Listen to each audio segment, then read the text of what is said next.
আসসালামু আলাইকুম। দুবাই থেকে সুলতানা নুসরাত বলছি।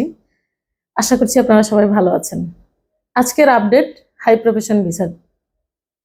হাই প্রফেশন ভিসার আপডেট নিয়ে আজকে কিছু কথা বলবো। ভিসা আসলে হচ্ছে কিনা এবং কিভাবে হচ্ছে, কিভাবে হচ্ছে না, পুরো ভিডিওটা আপনারা দেখবেন। পুরো ভিডিও জুড়ে থাকছে, আপনাদেরকে ডিটেইলে বলবো কিভাবে কি হচ্ছে কি না হচ্ছে। তো আপনি লেনদেন করার আগে অবশ্যই 100% আপনি নিজে সতর্ক থাকবেন। লেনদেন যদি আপনি আগে থেকেই করে ফেলেন সেক্ষেত্রে আপনি কিন্তু ধরা খাবেন। হাই প্রফেশনে কোন ভিসাগুলি হচ্ছে? 2024 সালে ভিসা বন্ধ হওয়ার আগে কিছু হাই প্রফেশন ভিসা আউটসাইডের অ্যাপ্রুভাল হয়েছিল। অ্যাপ্রুভাল হওয়ার পর সেগুলো লেবার পেমেন্টও হয়েছিল। লেবার পেমেন্ট হওয়ার পর বন্ধ হয়ে যায় ভিসা, এবং যখন ভিসা ঢালা হয়, ভিসা ঢালার পর যেটাকে এন্ট্রি পারমিট বলে, এন্ট্রি পারমিট ঢালার পর এন্ট্রি পারমিট রিজেক্ট হয়, তার মানে তাকে এন্ট্রি পারমিট দেওয়া হয় না, তখন তাকে ভিসা দেওয়া হয় না। এবং সেটা বেশ কয়েকবার ঢালার পরও দেখা যায় যে না, সেটা সেম, সেটা কোনোভাবেই ভিসা কিন্তু হচ্ছে না। 2024 সালে না হওয়া সেই রিজেক্ট হওয়া সেই ভিসাগুলি হঠাৎ করেই গত সপ্তাহ থেকে লোকগুলা পেয়ে যাচ্ছে। কিরকম?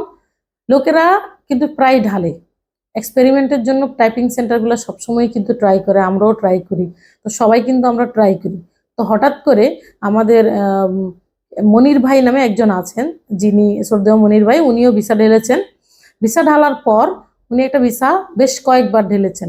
2024 সালের ভিসা, লেবার পেমেন্ট হয়ে গেছিল সেই ভিসা, কিন্তু সেই ভিসাটা অনেকবার ঢেলেছেন, হয়নি, কিন্তু লেবার পেমেন্ট করা হয়েছিল। লেবার পেমেন্ট থাকার কারণে এই ভিসাটা কিন্তু উনি এখন আবার ঢেলেছেন। গত সপ্তাহে ভিসাটা ঢালার পরে উনি ভিসাটা পেয়ে গেছেন, এবং সেটা তিনি আমাদের যারা টাইপিং সেন্টার আমরা বিজনেস করি বা ট্রাভেল এজেন্ট আছে আমাদের সাথে উনি শেয়ার করেছেন। তো তিনি শেয়ার করার পর সেই একটা সেই একটা ভিসা কিছু অসাধু ব্যক্তি পুরা অনলাইনে ছড়িয়ে দিয়েছে যে ভিসা হচ্ছে, outside outside high profession visa হচ্ছে হচ্ছে হচ্ছে। এবং সেই দেখা যাচ্ছে যে ভিসা যেটা জেনুইন, সেই জেনুইন ভিসাটাকে তারা কি করতেছে, ছবির জায়গায় ছবি লাগায় ডেট মেট বসায় দিয়া বা কোম্পানির নাম চেঞ্জ করে দিয়ে বিভিন্ন মানুষকে পাঠাচ্ছে যে ভিসা হয়ে গেছে। আমাকে বেশ কয়েকজন সেম একটা ভিসায় আমাকে কমপক্ষে 10-15 জন লোক পাঠাইছে যে ম্যাডাম ভিসা হচ্ছে, দেখেন, প্রমাণ দেখেন। তো এখন যখন ডিপি ওয়ার্ল্ডের সাথে একটা চুক্তি হয়েছে যে সেখানে আমাদের অনেকগুলা লোক রিক্রুটমেন্ট করবে তারা, তো সেই সময়ে, ওই সময় কিন্তু হাই প্রফেশন ভিসা জেনুইন যেগুলো সেগুলো হচ্ছে, তাও সবগুলো হচ্ছে না, কিন্তু তারা যাচাই বাছাই করে ভিসা দিচ্ছে। তো ওই সময় যখন উনি ভিসাটা ঢাললো, যে পুরনো ভিসাটা যেটা হচ্ছে লেবার অ্যাপ্রুভাল করা ছিল এবং লেবার পেমেন্ট করা ছিল, সেই ভিসাটা কিন্তু বের হয়ে গেছে।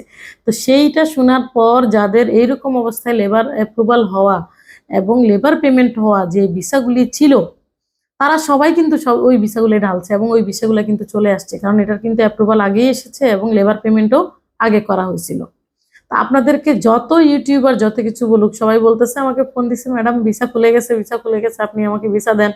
আমি বললাম, ভাই ভিসা তো খুলে গেছে, ভিসা খুলছে ইউটিউবে এবং টিকটকে, ঠিক আছে?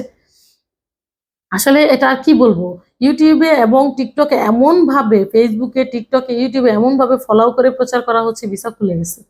আসলে হচ্ছেটা কি, আসলে কয়জন জানে? এইটাকে একটু খেয়াল করে দেখেন, এটার ছবিটাকে চেঞ্জ করে, কোম্পানির নাম চেঞ্জ করে তারা বিভিন্ন মানুষকে পাঠাচ্ছে, দেখেন আমরা 10টা ভিসা বের করে ফেলেছি, এইভাবে কাগজ দিয়ে দেখাচ্ছে, এইভাবে কাগজ দিয়ে দেখাচ্ছে। তো আমরা অনেকগুলো ভিসা বের করে ফেলেছি, দেখেন, এই সেই, এগুলো কথা অনেকেই বলতেছে। গুজবে কান দিবেন না। আমি বলবো হাই প্রফেশন ভিসা হচ্ছে। কিভাবে হচ্ছে? হাই প্রফেশন ভিসা 2024 সালে সেই বিষয়গুলো হচ্ছে। আর হ্যাঁ, যদি আপনি জেনুইন, দেখেন, আপনি যদি জেনুইন একজন সুপারভাইজার, ম্যানেজার বা বড় পোস্টে কোনো কাজ করে থাকেন, সেই এক্সপিরিয়েন্স আপনার থেকে থাকে, সার্টিফিকেট থেকে থাকে, সেক্ষেত্রে আপনার জেনুইন সার্টিফিকেট ঢালার পর সেক্ষেত্রে দেখা যাচ্ছে যে কি আপনি 100-এর মধ্যে 3টা কি 4টা বিষয় আপনার আসতেছে, বাকিগুলো কিন্তু আসতেছে না। তারা যাচাই বাছাই করে অনেক স্ট্রিক্টলি তারা কিন্তু হ্যান্ডেল করতেছে। তাদের যে আগের আরব আমিরাত কিন্তু আগে ম্যানুয়ালি চলতো, এখন কিন্তু পুরোপুরি ভিসার সব সিস্টেম সবকিছু কিন্তু এআই এর হাতে চলে গেছে। ওরা এআই এর মাধ্যমে বেশিরভাগ কাজ এখন করতেছে। তো এআই কে যে কমান্ডটা দিয়ে রেখেছে যে তুমি জেনুইন সার্টিফিকেট ছাড়া অ্যাপ্রুভাল করবা না, তো এআই সেটা করবে না। তো এরকম অনেক কিছুই আছে, আমরা জানি না, ঠিক আছে? তো তারা দেখতেছে যে আসলে আমরা কি করতেছি, এখান থেকে অনেকেই কিন্তু ডুপ্লিকেট দিয়ে ট্রাই করতেছেন, তো সেটাও আমরা জানি। তো এবং আপনারা বলতেছেন ভিসা হচ্ছে, দেন টাকা দেন, আমরা কাজ করতেছি, বা আপনার টাকা লাগবে না, অ্যাপ্রুভালের পরে টাকা। তো আপনার কোনোভাবে যেন তেন ভাবে কোনোভাবে একটা ডুপ্লিকেট উপায়ে আপনাকে বের করে দিল ভিসাটা। ভিসাও বের করলো না, অ্যাপ্রুভাল বের করলো। অ্যাপ্রুভাল বের করার পর লেবার পেমেন্ট হলো, আপনি টাকাও দিলেন। টাকা দেওয়ার পরে আপনি যখন আসতে যাবেন এয়ারপোর্টে, আপনি আসতে পারবেন কিনা সেটা দেখেন। আপনার সার্টিফিকেট নেই, জেনুইন কোনো সার্টিফিকেট নেই, আপনি আসতে পারেন কিনা সেটা দেখেন। এয়ারপোর্টে কি কি চেক আপ হয় দেখবেন আপনি। এত কিছুর ফাঁক ফুকর দিয়ে কি আসতে পারবেন? তো এইভাবে জালিয়াতি করার দরকার কি? একটু অপেক্ষা করি না আমরা?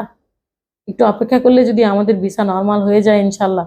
প্রথমে তো আগে ডিপি ওয়ার্ল্ডের সাথে যেটা চুক্তি হয়েছে আগে সেটা কাজ শুরু হইতে দেন, তারপর দেখবেন যে প্রচুর লেবার লাগবে ইনশাল্লাহ, তখন লেবার ভিসা অটোমেটিক ইনশাল্লাহ খুলে যাবে। আপনারা আসলে অপেক্ষা করতেছেন না, আপনারা জালিয়াতিটা বেশি করতেছেন। আর এটা কেন করতেছেন জানেন? পার্মানেন্টলি ভিসাটা বন্ধ করানোর জন্য। তো যারা দেশকে ভালোবাসেন, যারা নিজের বিজনেসকে বাঁচাতে চান, তারা 2 নম্বরই কোনো কাজ করবেন না। বেশি বেশি শেয়ার করবেন। ধন্যবাদ। আল্লাহ হাফেজ।